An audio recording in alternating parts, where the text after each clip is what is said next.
Last time we mentioned that tuberculosis was present in pre-Columbian South America, and as you hope you will remember, interestingly enough, was acquired from seals in Peru. So seals carried it to the New World, not humans, insofar as we can determine. Chagas disease is kind of a favorite of mine, but something you've probably not even heard of before. Anyone heard of Chagas disease? Oh, well. Oh, yeah. Oh, yes. A few of you were in my, that's right, you were in my pestilences course. And I'm about to give it again before very long, so it'll be updated a little bit and a new experience for those of you who haven't had it, I'm sure. But Chagas disease is incorrectly known by many as American sleeping sickness, which is very much of a misnomer. It's caused that because the trypanosomes are responsible for it, and trypanosomes are responsible for sleeping sickness in Ghana in Africa. But Chagas disease and sleeping sickness are very different.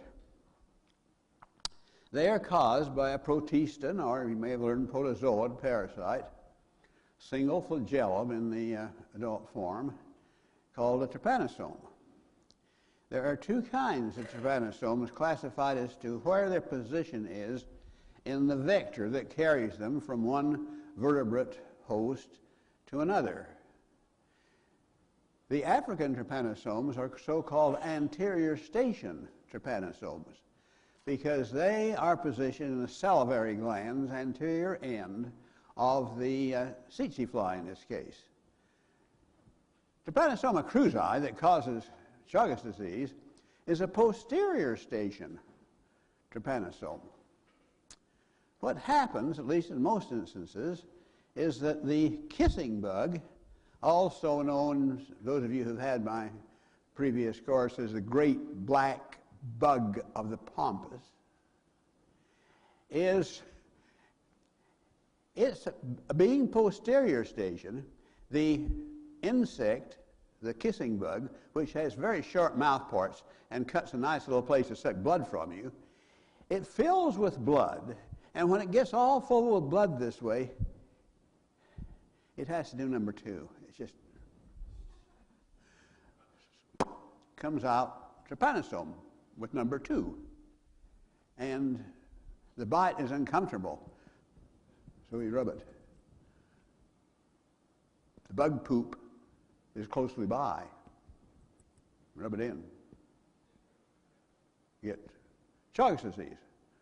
Chagas disease does not cause the symptoms or signs of the African trypanosomiasis. That is, it's not a sleeping sickness. But in longer-term infections, after it's always working inside of you, and the trypanosomes attack the muscle tissue in the walls of hollow visceral organs, most particularly those of the digestive tract. And as the trypanosomes destroy these muscular tissues, the snugness, you might say, the formation of this wall becomes lax, and people develop what is called megacolon, which is a colon that is just immense. Megaesophagus, which is, of course, the tube you swallow through, which also becomes immense. It's a son of a gun. And it can also be transmitted, by the way, by blood transfusions. That's why there's been as much attention to it in recent years in the United States as there's been, because we've had a number of people who have lived in South America who have come to this country carrying us in their blood, and women can transfer it transplacentally to their offspring. So that for that reason we started, 2 or 3 years, maybe longer than that, several years ago, in checking in blood banks to make sure we don't have blood that has these trypanosomes in it. Well, so much for that. The rest of this material up here, I don't I don't make a practice of reading out loud everything that's on the slide because your eyes are probably better than mine. You've probably read through this several times. We have the treponematoses, which I mentioned there, that are problematical. It's so difficult to distinguish between the treponemes, the spirochetes that cause these yaws, pinta, and syphilis, that we aren't really sure from the evidence we have as to which of these diseases cause this. And as I believe I mentioned last time, we have no confirmatory evidence, which would be from DNA, nucleic acid, that we did indeed have syphilis in the New World prior to Columbian times. So there's a matter that is still talked about a lot, but probably it occurred in Europe before that. Here's some that may have caused additional communicable diseases. Salmonella. You all hear all the time about salmonella problems in our food supply. Salmonella very commonly occurs when one species or another in the digestive tracts of such things as chickens. And if you have ever had the experience, as I cherished from my childhood at least, of preparing the chicken from scratch, you might say, you will realize the chicken needs to be pretty well cooked because things are getting kind of messy when you're going through this preparatory process. So you have salmonella. Salmonella typhi causes typhoid fever.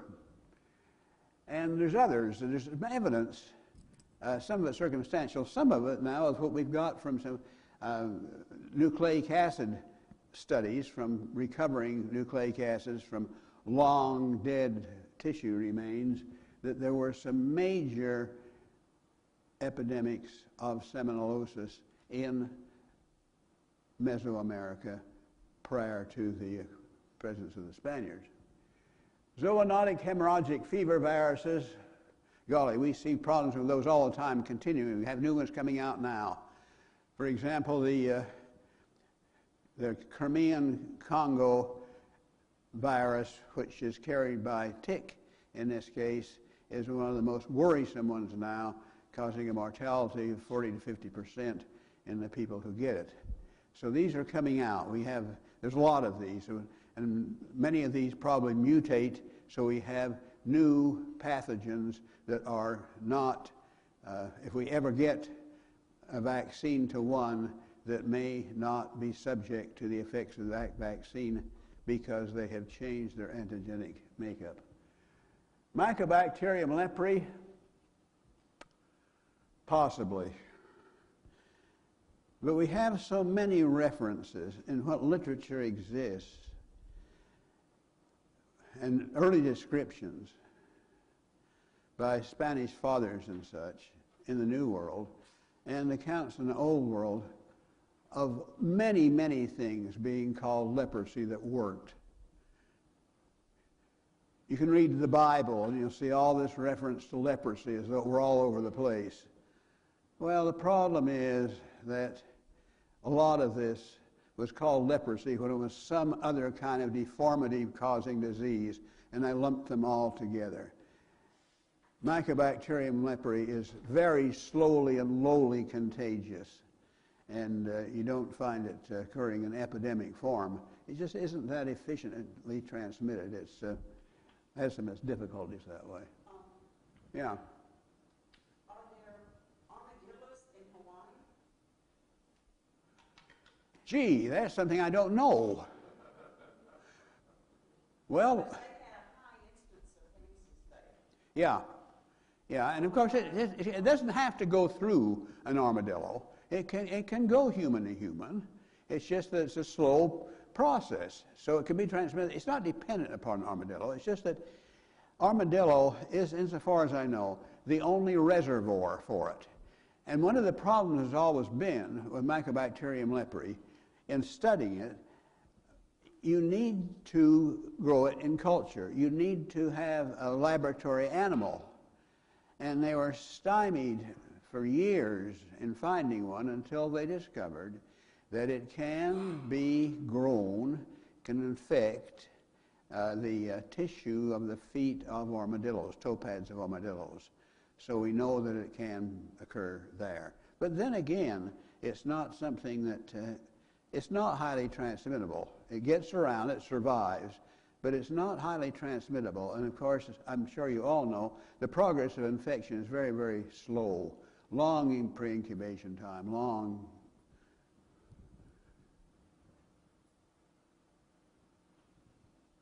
Yes, we have these illustrations of victims that look like they're the plague. But when you look at the drawings very carefully, you see that it likely is not, because you get these blotches in places called buboes that you don't find in bubonic plague. Bubonic plague, bubo, is an enlarged, swollen, sore, infected lymph gland. And you just don't find lymph glands all over the faces of people, for example, that are shown with these blotches. So it was probably something else. Sylvatic plague occurs, it's widespread. It's widespread out west in the United States. Occurs commonly in wood rats, such things as this. In a wild rodent population, you can find it. It doesn't, for reasons that we've not really deciphered, it does not jump from the sylvatic population into the domestic rodent population to the degree that we have much of a problem, obviously, with plague in humans now, or have had for quite some time. We don't know why, when these wild rodents frequent the same garbage dumps as does rattus, that they don't transmit it, so the rattus becomes infective. And then, of course, you had infective rattus, you got infective fleas, and you would have the match there to light an epidemic of bubonic plague. But human cases, very, very rare. But it's very common amongst the sylvatic population of wild rodents.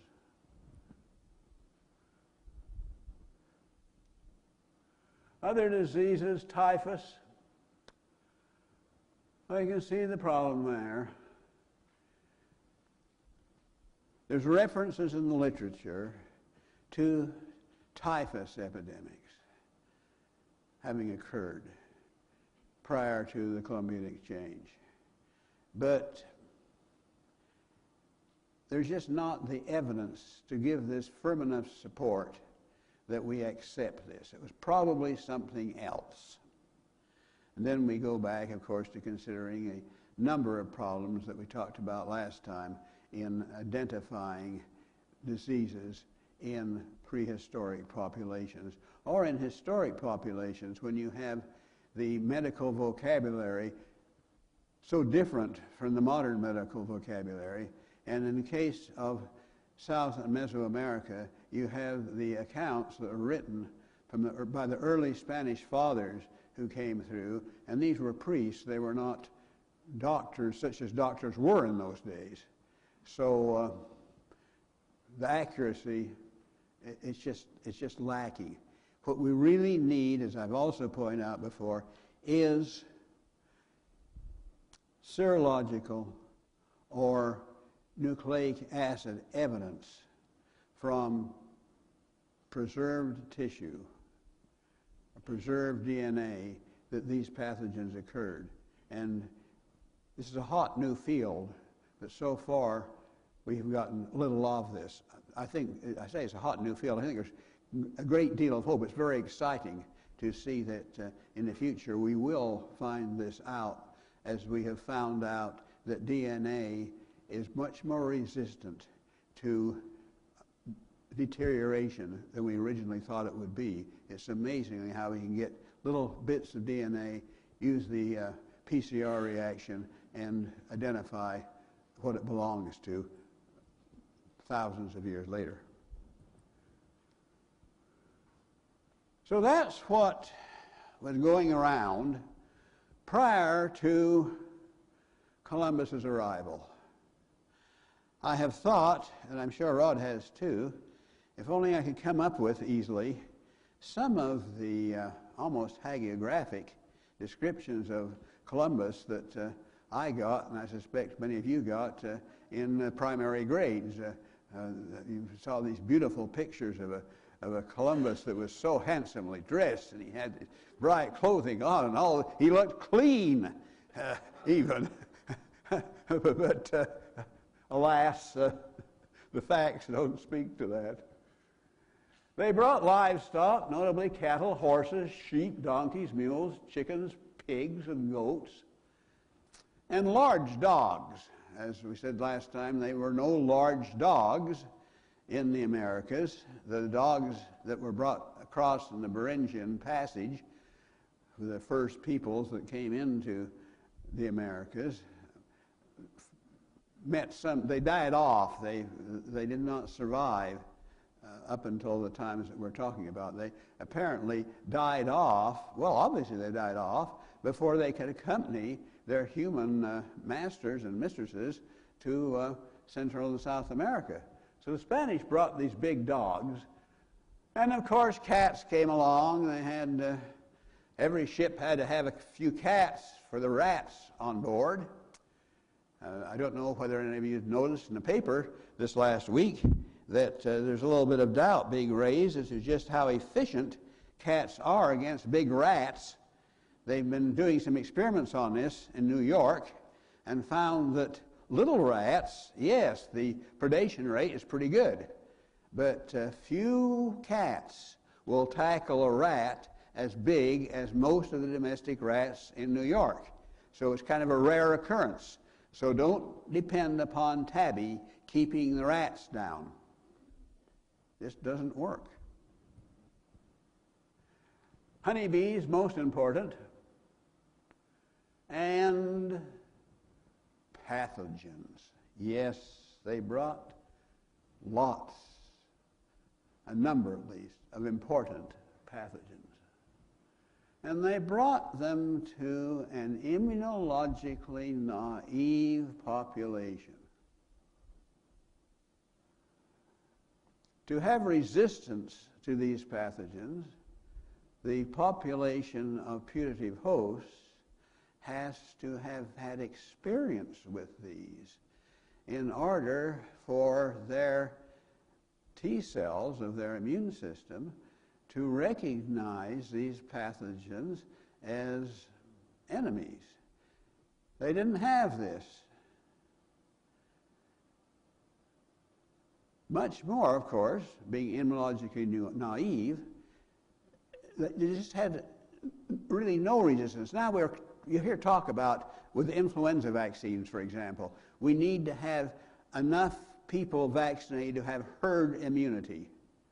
Well, by herd immunity, it means that you've got a large enough percentage of a population that is immune to it, that an epidemic won't spread, because most of the putative hosts that the organism goes to, the pathogen goes to, are resistant to it. They'll destroy it. Absent this immunological experience, diseases such as several of these that we'll talk about, that have been common childhood diseases that we've, in many cases, not given a great account to. Your kid has to go through a certain age and I'll have the mumps and such. These diseases were absolutely deadly.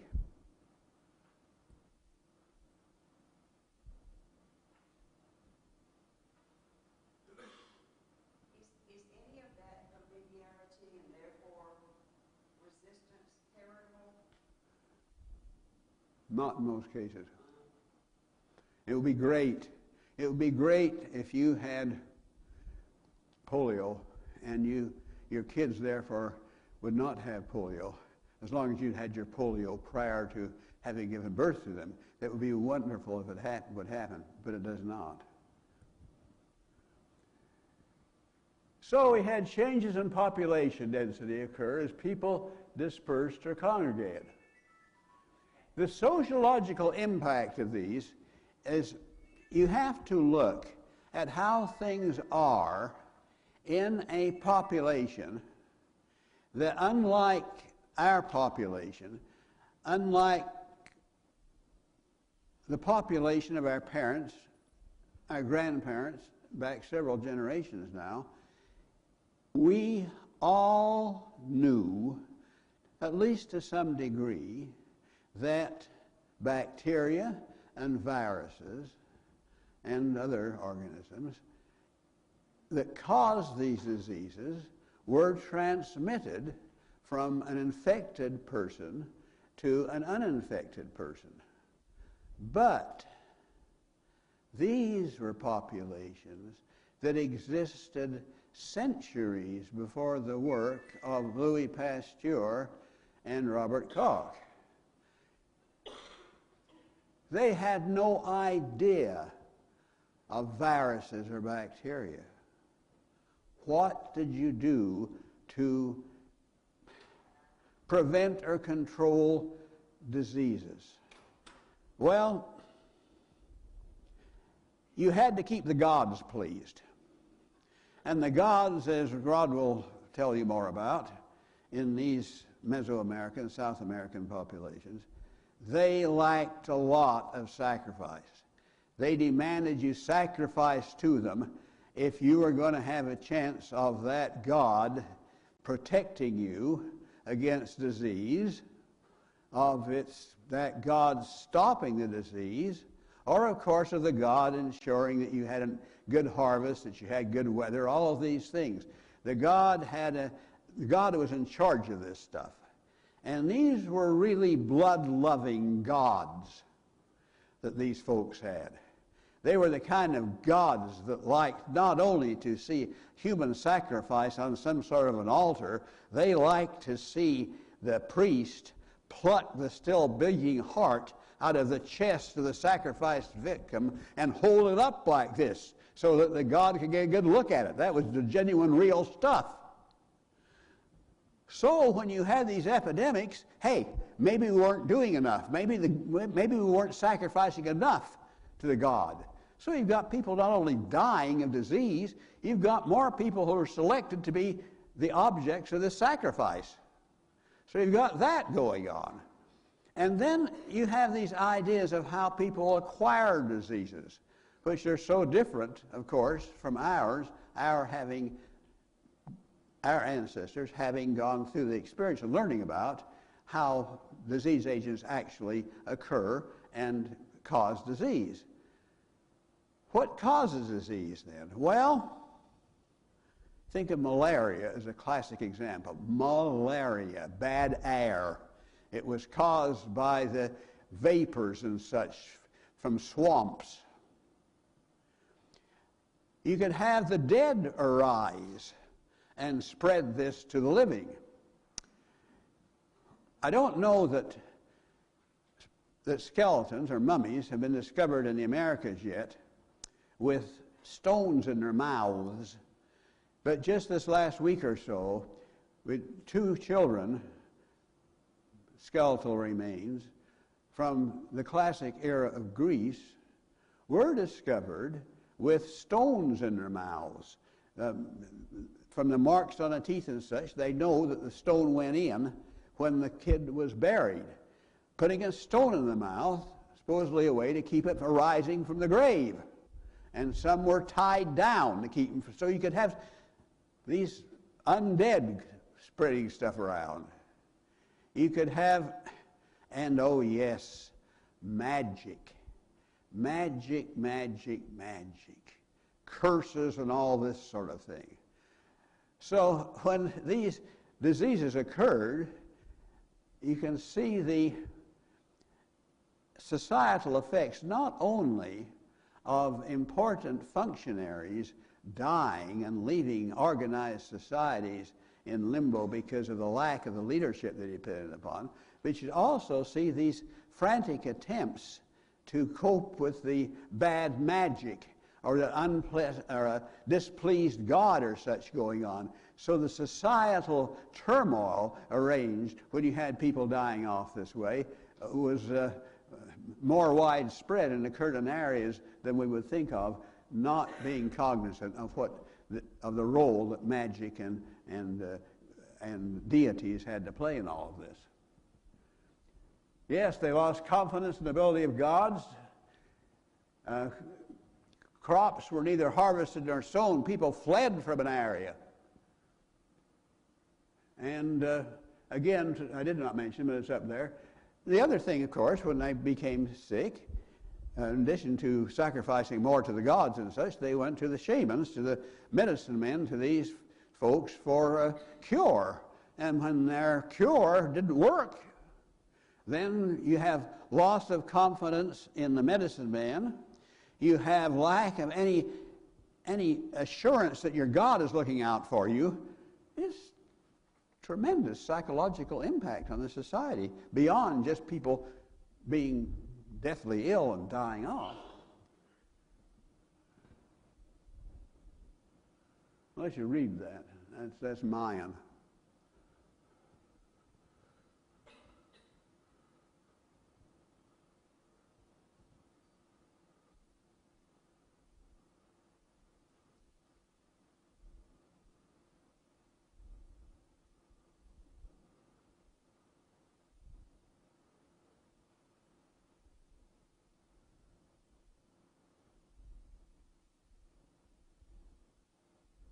Oh yes, and it was the gods that kept locusts away too. And you remember from the Bible how the biblical God used locusts against folks that he was displeased with. So all of these bad things occur, hooked in some way to deities and such.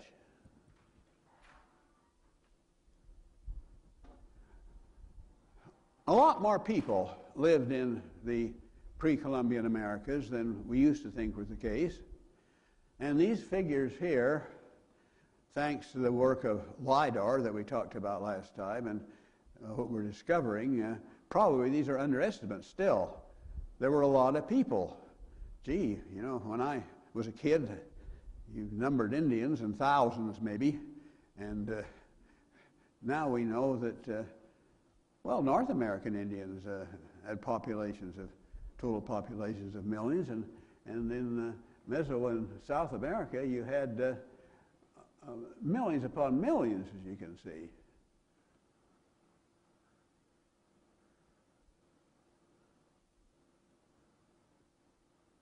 You had millions of people and highly developed societies and urban centers, people who had an amazing knowledge, to me at least, of the mathematics, the geometry at least, perhaps some trig, to lay out these cities and to navigate and such. They were widely developed this way. They were very important civilizations, very accomplished civilizations. And then come the diseases brought by the Spaniards.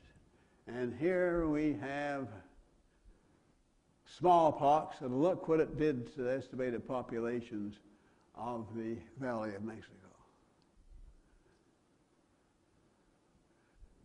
Yes, the coccolitzel, I don't know if that's the correct pronunciation of this, is translated simply as a sickness or pestilence. That's all we know of it. It's sometimes been interpreted as being smallpox on every occasion, but we don't have evidence for that.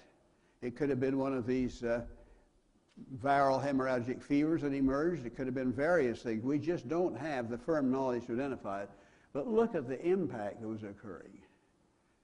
And we can just speculate at the increased impact that may have resulted from the simple threatening and experience and association with the Spaniards beyond what they transmitted in the terms of pathogens. But they did bring smallpox, and smallpox is undoubtedly the most important identifiable pathogen that they brought.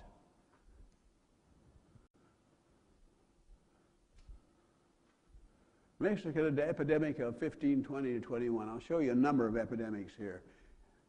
We have records. We know these epidemics occurred. We know they had massive impact. What we don't know in all cases, of course, is the pathogen. This would appears, however, to indeed have been smallpox. One black member of Navarre's contingent.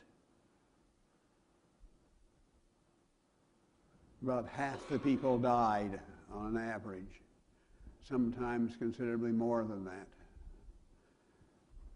You'd have villages that were abandoned, the dead left unburied, the crops unharvested as people fled.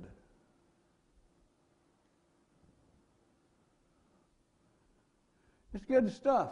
Any of you who haven't seen smallpox, thank goodness you haven't. Smallpox is a pox to be respected. We do see the marks of smallpox on some historical figures that have been extant with us. Those of you who've looked carefully at the face of Joseph Stalin, for example, will see the scars from smallpox. Stalin survived smallpox. There are other figures who have, not everyone died. Those who survived were often left terribly scarred by the pox, and in many cases handicapped by their life because of the residuum of that bad stuff in well, again, leprosy is called all kinds of name. Leprosy is getting into a lot of things, but this is certainly these are. So it could have been in Bible times. It could have been Yeah. The state of medical knowledge, of epidemiological knowledge in biblical times was zilch, folks. I mean, can be spread by direct contact with the pustules or the pox, via contact with droplets of a nose or mouth, and you have the third one there. People hygiene, as we mentioned last time, was not admirable. Did they wash their clothes? Mm-mm. Did they wash their bedding? Mm-mm. Why?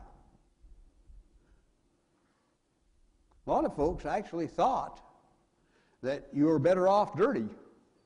If you were dirty, you were more vigorous, you had resistance to disease, you didn't want to wash off this way. That's stupid. The more of this stuff you got on you, the more protected you were. So they were a dirty, smelly, slovenly bunch of folks. There's no two ways about it. And the virus could remain infective in scabs for a long time. The scabs come off from the pustules, and there is a source for someone to get hold of the scab and become a victim of smallpox. 3 more great epidemics. Rash, but it's not sufficiently, just having a rash does not give us enough information to make a diagnosis. Could have been measles, smallpox, or scarlet fever, but that's not supported by the information available. So the cause remains a mystery. But you got a mortality of 20% or so. I'll tell you, if we had an epidemic in the United States where 1 person out of 5 died to disease, we would have one public health crisis, would we not? I mean, everybody would be scared stiff. And that's only half the mortality rate, less than half the mortality rate from smallpox. This was the most disastrous in Central America, as it said, Central Mexico. Mortality of 60 to 90%.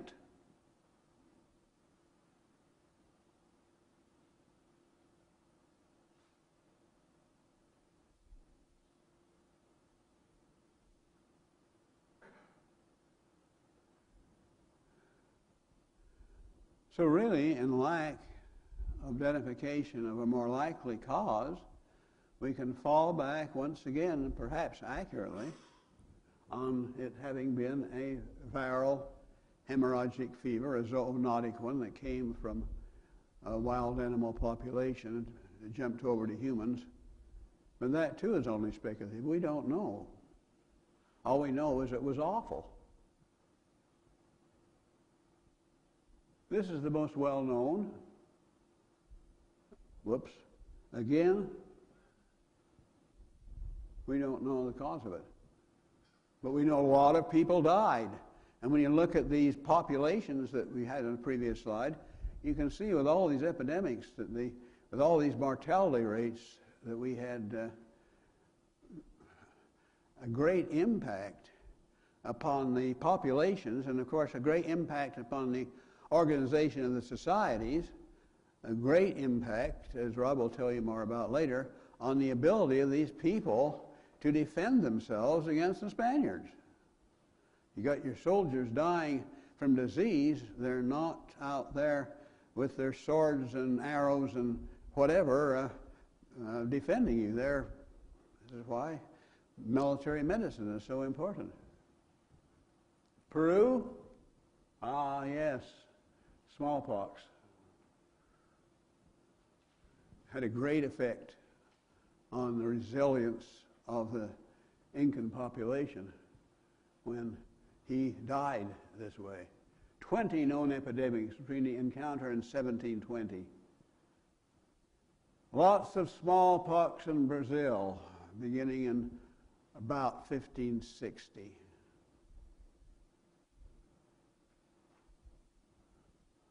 Any of you remember the measles? Two kinds of measles when I was a kid. There was red measles and German measles. If you got the measles, German was the kind to get, because it's rubella. It's different disease. It's not anything like the red. Oh, I had the red. Oh, yes, I had it.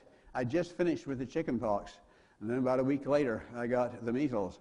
And the thing I remember about the measles, more than anything else, is the hallucinations that I had, where I had friends that were out playing in the tree outside the window of the room I was lying in and doing all these things, and I wanted to be out among them, but hey, they existed only in my imagination. High fever and in an immunologically immune population, deadly.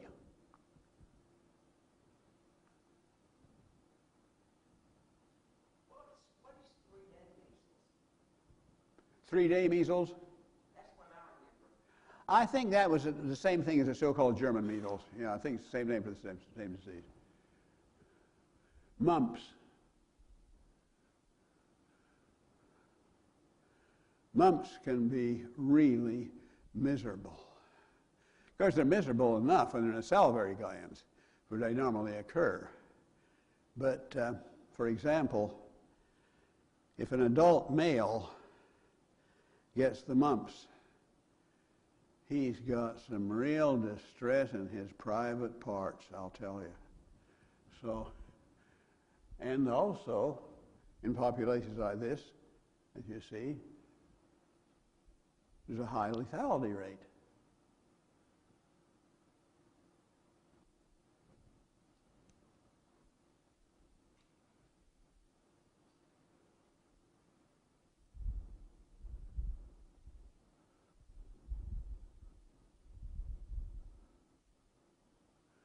So across the sea came the Spaniards.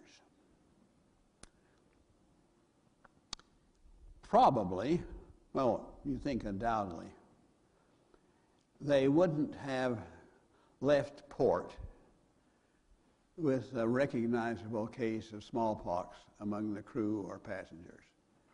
You got enough sense for that, even though it was before the days of Pasteur and Koch.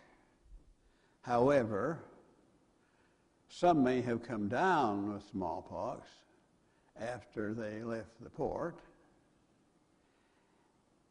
Well, at least one did, as you'll see from the previous slide, the way one member of the Spanish expeditionary group, you might say, was responsible for initiating a smallpox epidemic, quite likely.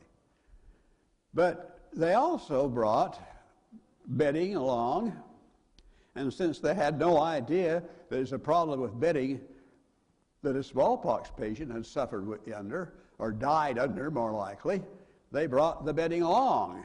They brought this bedding on the ship, and it had scabs on it.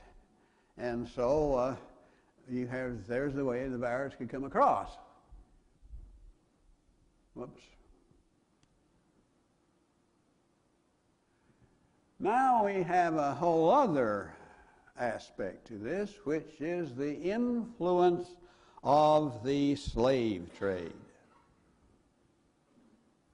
And that's a good time, I believe, for us to take our 10-minute break. Well, let's talk about the slave trade and its influence here a bit on the diseases of the Americas. That slide, I don't know why, it's not as sharp as it ought to be, but it gives you the general picture, which is that there was an awful lot more slave traffic than many people realize. And it also connected to quite a number of ports of embarkation in Africa and debarkation in the New World. We often think, Americans tend to think, that, hey, it's the slavery, the enslavement of Africans was America's big problem, but of course a lot more slaves went to South America than went up here. The Spanish had hoped that they would find natives that they could enslave to do their work for them when they got here, to get silver, whatever they were after. But then, of course, they brought these diseases in that helped to decimate that population, and so you didn't have these locals you could enslave, so it made it all the more attractive to bring across recognizable slaves, which is a big factor. They looked different than the other folks, so you could spot them easily. And so with all these people, again came pathogens and vectors. Yellow fever. Remember the work of Vargas and Walter Reed and the Panama Canal and yellow fever? And yellow fever, I trust most of you know, was rather common in places in southern and southeastern United States for a long time. You'd have epidemics of yellow fever in places like Atlanta. We got rid of it through the fact that we were able to reduce the infective pool of the yellow fever to a low enough point that transmission was not effective. That's what you can always do. If you can, in a resistant population, a target population, if you can get herd immunity even up, if you can get enough who are immune to it, then you have lack of transmission. Transmission falls off because there's not enough to be infected. On the other end of it, if you have a low source of infective individuals, then again, transmission is not sufficiently effective to cause an epidemic. So we got rid of it that way, and also through mosquito control. But the principal vector, Aedes aegypti, was ideally suited to be carried across the Atlantic. Aedes aegypti and the closely related Aedes albopictus, which is more common in the southern United States now than Aedes aegypti was, they are both so-called tree-hole mosquitoes. They're the mosquitoes that breed in your jar that you leave out in the cemetery with flowers in it.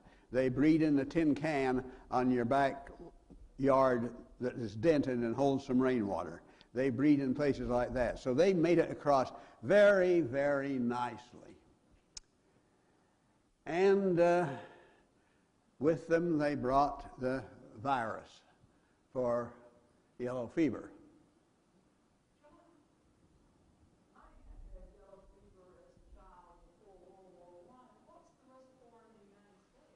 Pardon?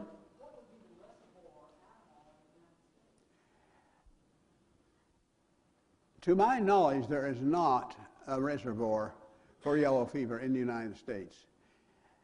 In Africa, there are non-human primates. There are non-human primates in Brazil now, so that you have the occurrence of yellow fever in these sylvatic populations, in jungle and such places as this. And sometimes it emerges, carried by mosquitoes that are, have a particular propensity to bite monkeys, but can transmit to humans. And then, if you get human cases, of course, the danger in an epidemic is that you will then have them, the humans, fed upon by one of these Aedes mosquitoes, which is an efficient vector. Are these the same mosquitoes that give heartworm to dogs? No.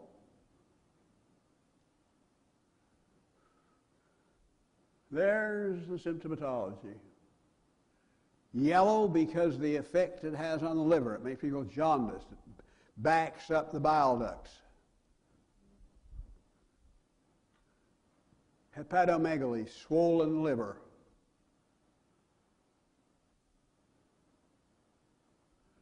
Bad stuff. Just about prevented the creation of the Panama Canal. And you see, the endemic range in South America, here's for 2009, is still very broad. Is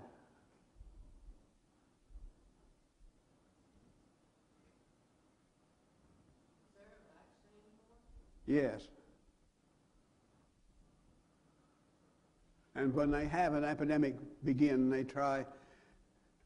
put their might, mind, and will into getting vaccine in there as fast as they can and inoculating these non-inoculated people to stop it. Whoops. Go back. It's not going forwards or backwards. Yo! Help!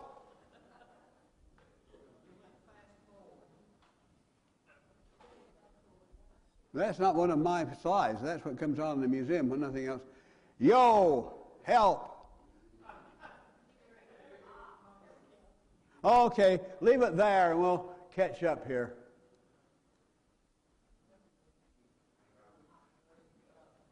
Here we go.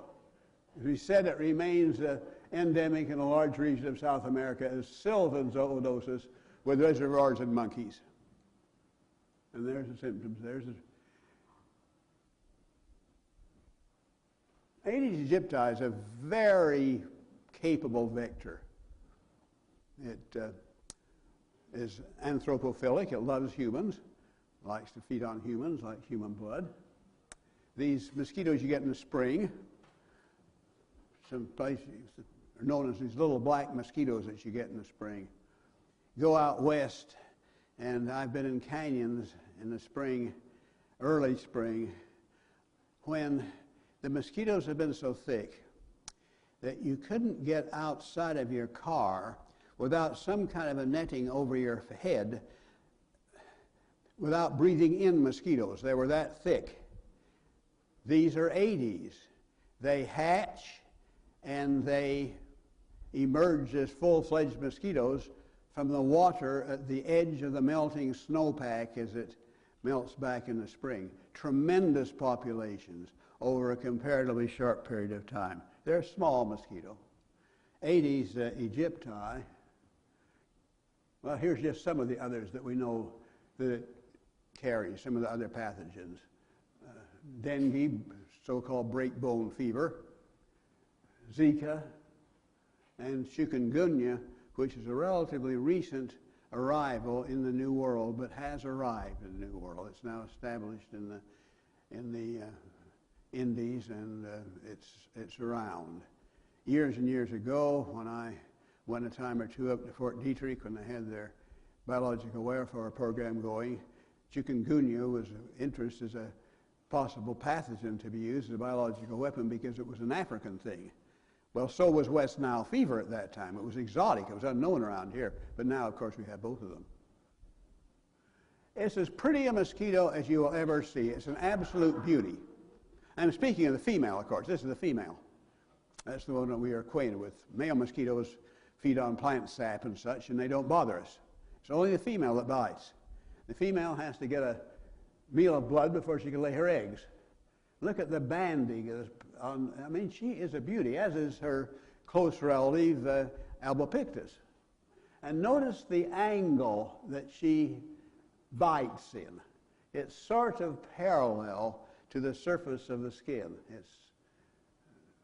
So if you've got a mosquito settled down on you and it is biting, take a look at it and pull out your little magnifying glass you got. Watch it while it's doing it. It's pretty, and you'll see it has this sort of an angle to it. And then malaria. Oh, yes, malaria came across. Humans got it from non-human primates, gorillas in Africa. And of course, Africa does have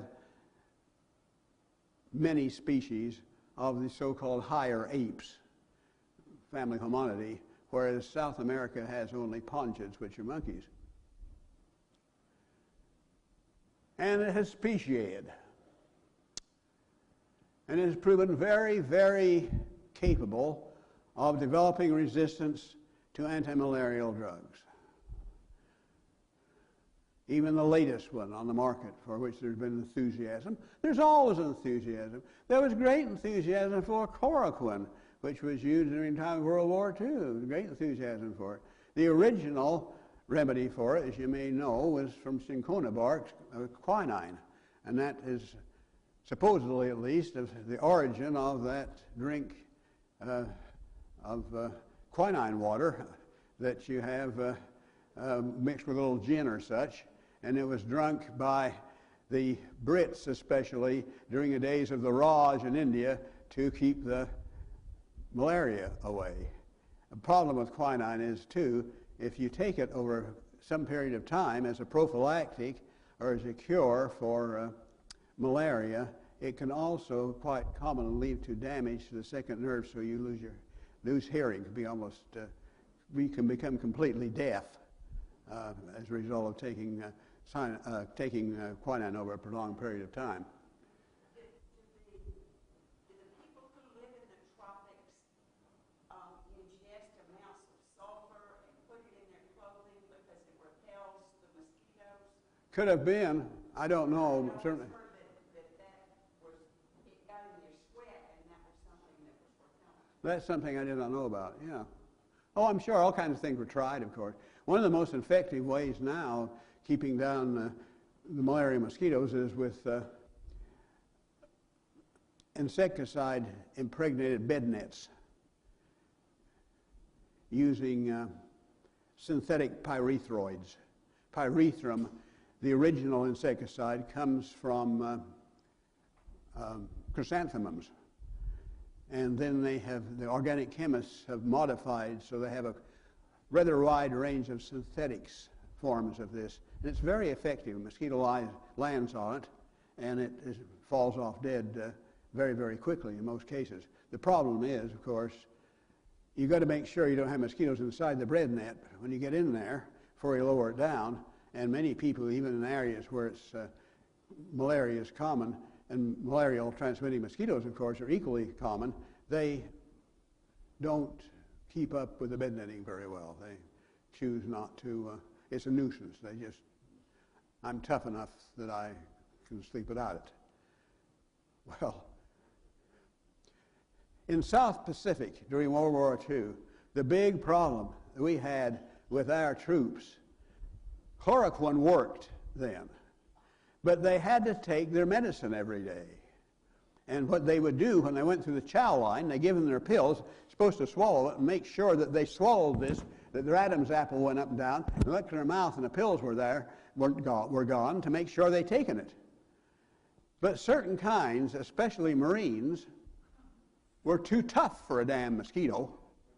And they're the ones that got the malaria because they would find a way of not getting these pills down them. They didn't need them. That would be a sissy to take that, yes. Also, Avon's Insensol is an excellent mosquito. Hey, I didn't know that. Well, there you have a new one to try. And probably much more desirable in many ways than DEET-containing ones, which are, of course, most commonly used now.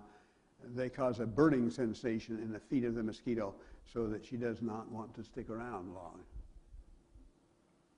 Malignant tertiary malaria is by far the most dangerous and lethal of the diseases. Its effects are profound in the brain and elsewhere. It's a very deadly disease.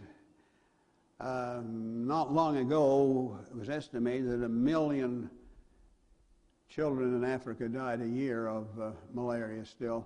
The number's down, but they're desperately trying to develop a malarial vaccine. It's tough. Haven't gotten there yet. And now there's much more talk about doing away with some of these species of mosquitoes with a tricyclic insecticide. But then the question comes up from ecologists and others, if you're successful in completely doing away with a species, you better know pretty darn well the thorough involvement of that species in ecosystems so that you don't find you've killed it and then you've got bigger troubles than you're trying to cure.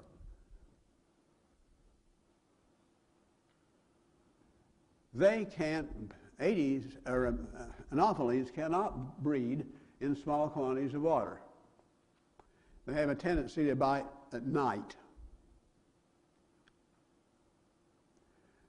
So the parasites came in the blood of slaves. In Africa, Anopheles gambiae is a very efficient vector. It had existed in transmitting malaria there amongst humans for a long, long time. It was well adapted for this. There was a good relationship worked out between the pathogen and the vector. And this is always important.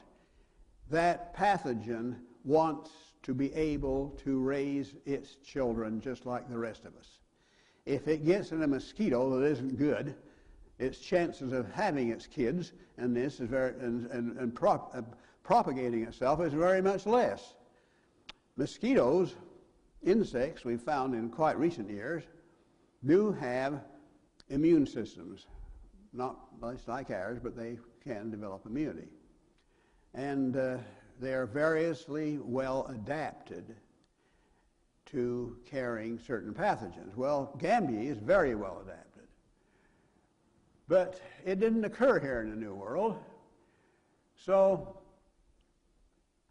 it took a while before we started having epidemics after malaria was introduced. And during that while, we had Anopheline mosquitoes that were native to the New World, practicing, you might say, working with. They weren't as effective vectors as gambiae, but some of them worked pretty good, and so we did get malarial transmission. The parasite didn't make the jump. It was just took some time for it to do so successfully.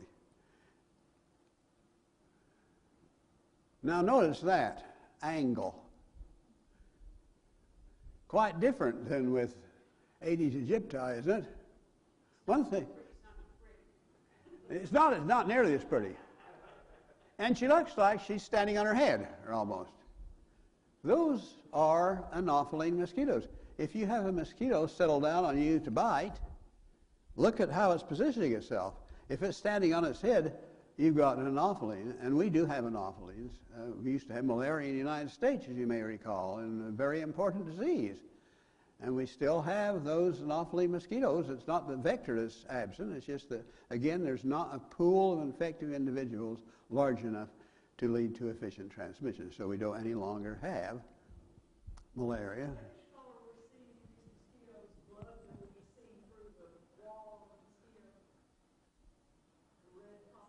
Yeah, the red is its meal it's been drawing from the human. Yes, that's the blood of this creature that it's got its proboscis descending down into the skin, and it's pumping up blood.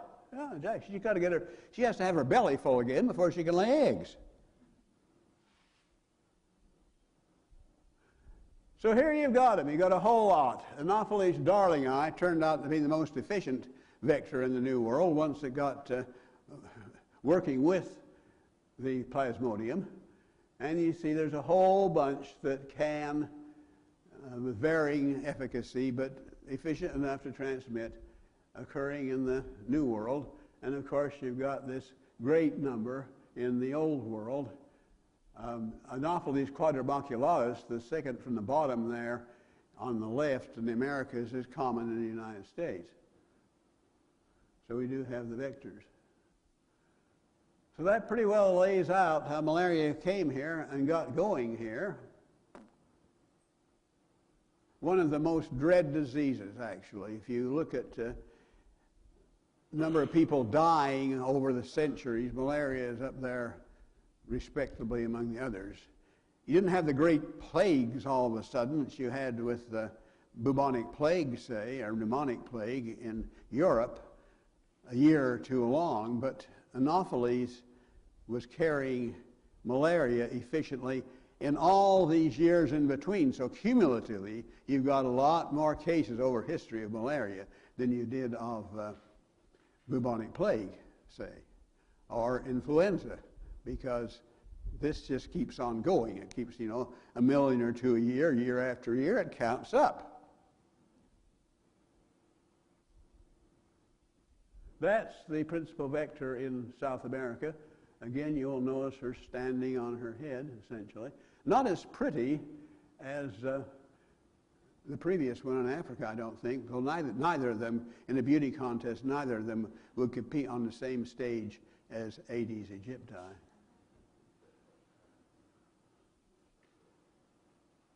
And that essentially summarizes what I've been saying.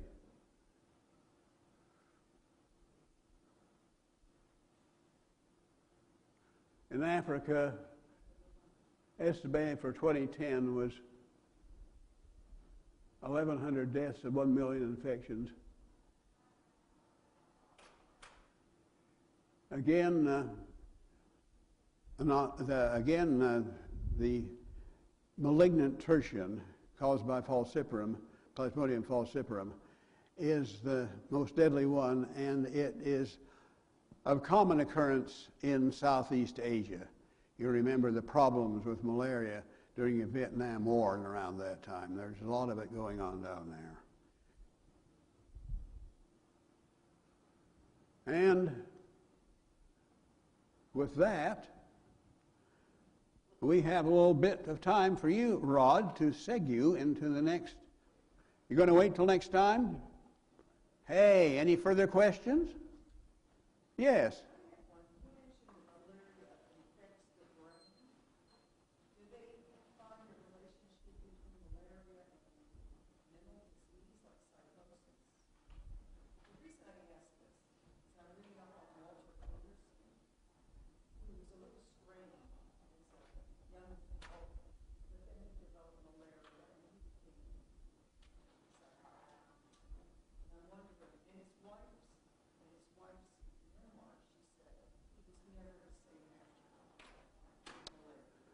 Oh, I think that's quite likely so, because it does cause widespread damage. It causes various things to happen, and especially with the circulation in the brain. And so, yes, I would think that would. The symptomatology of malaria is varied and can be quite widespread through the body. It can affect. It can cause black water fever, for example, from infections in the kidneys. It can cause, it's nasty stuff. It really is. And of course, it gets its names, like tertian, by the number of days between the cycles of the resurgence of the disease, the paroxysm, and the time when it is reduced in the system. Because what happens is when a paroxysm occurs, then you have the release from the blood cells of the infective stages, and this causes the paroxysm. And then they infect other cells, and it takes so many days before they, again, so you have 3 days with tertiary, 4 days with quaternary.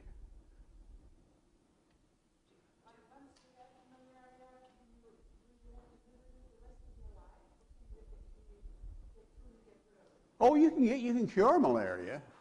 Yeah, you can cure malaria, but with regard to the question, for example, on a mental problem, you can cure the disease, but as with so many diseases, they can leave behind damage that you can't heal, that you can't, it's residual damage. So, yes, fortunately still, malaria can be cured in most cases, but there has been reports of some cases of malaria now that are resistant to all of the antimalarial drugs, which is what drives the programs for vaccine development, which are very vaccine development for a parasite like Plasmodium is very difficult because they have so many more antigens than do,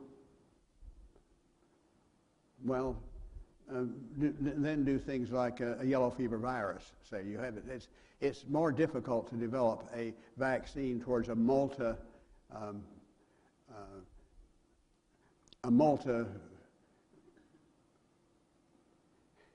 to an animal parasite this way, which you either have in a proteasin, than you do for these viruses and bacteria. It is more difficult.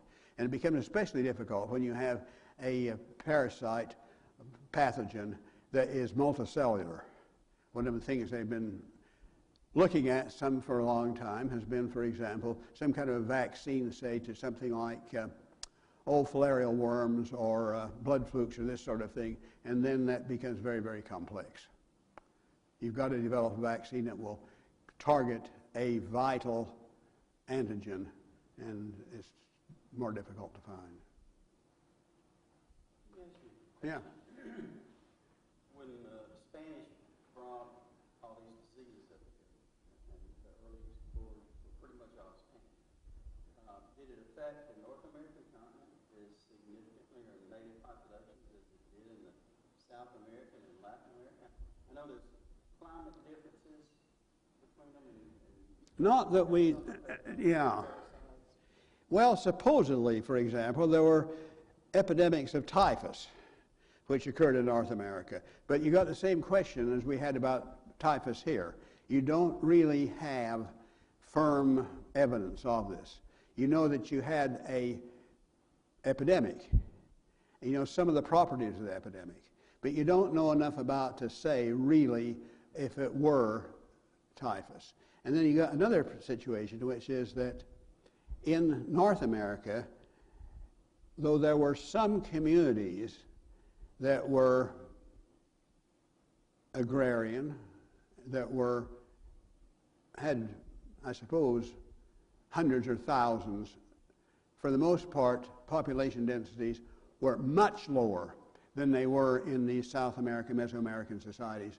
So again, you had less facility for transmitting disease from one person to another.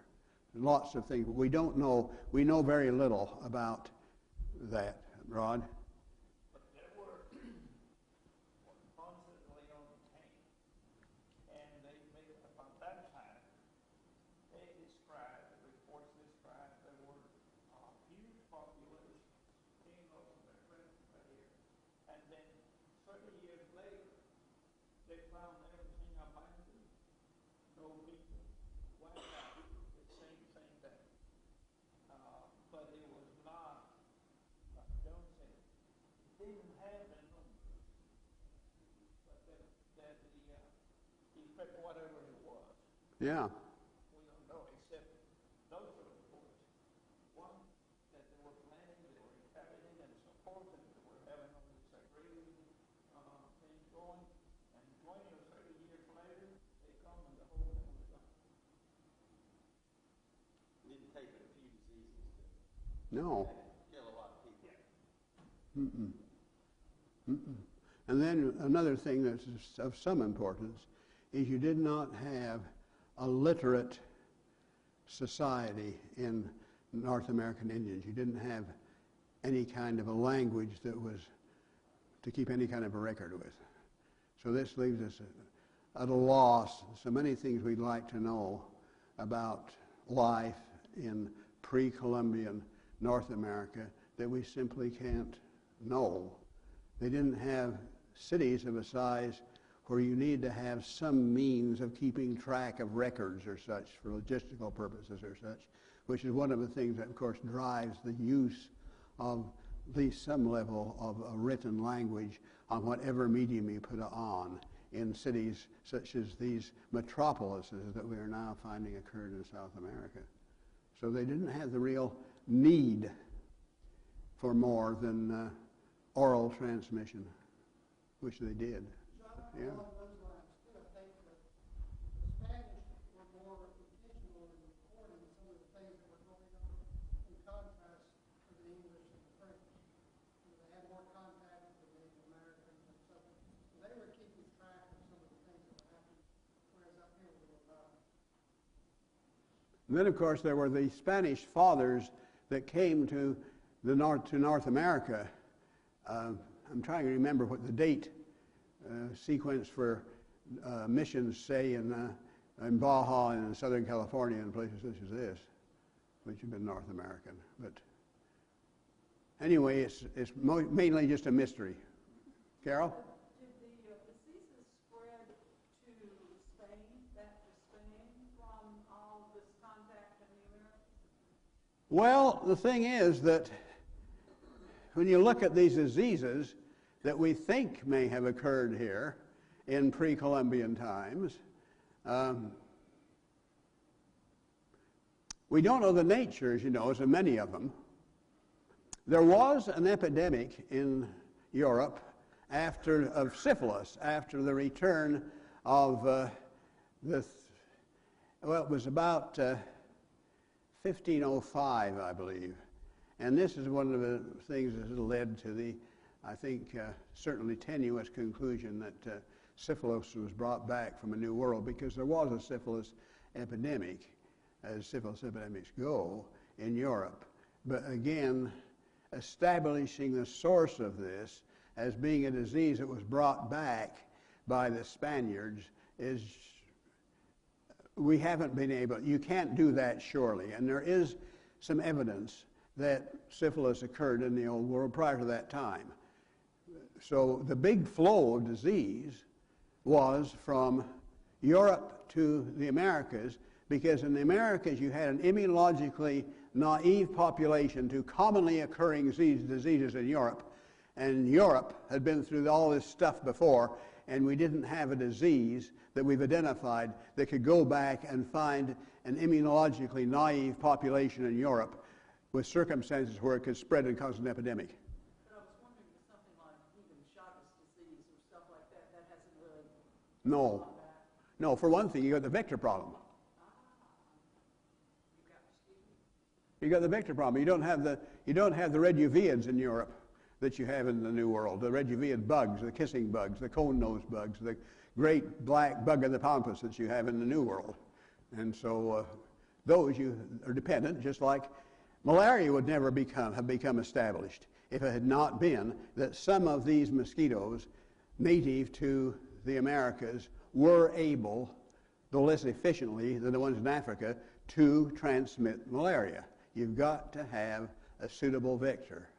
And if you don't have the suitable vector, it doesn't happen.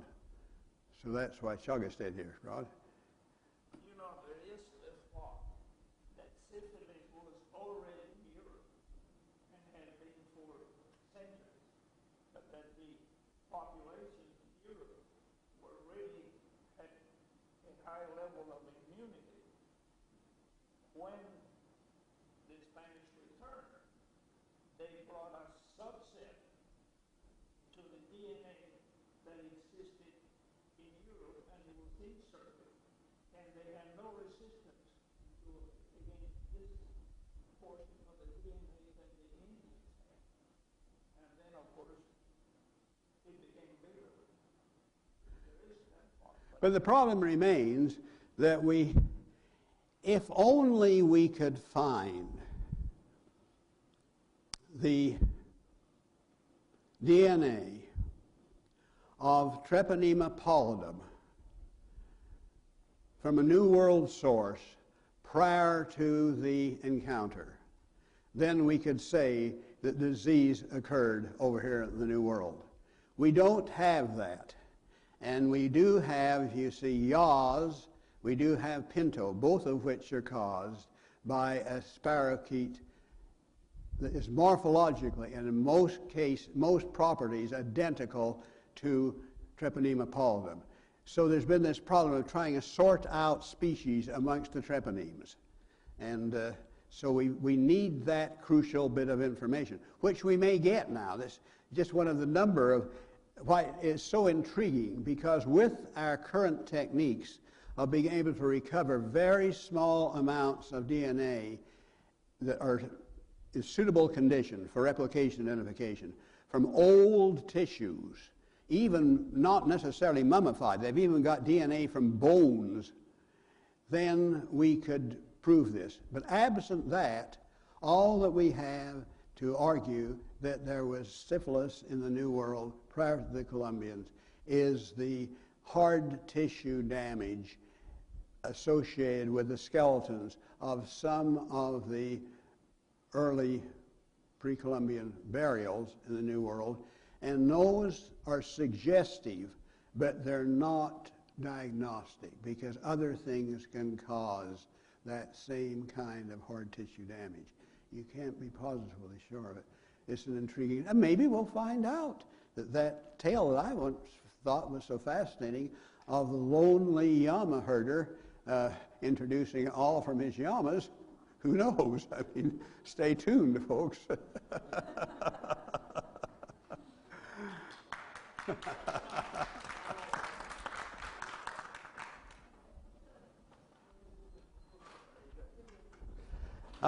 Yes, we've got the diseases out of the way. We're making progress.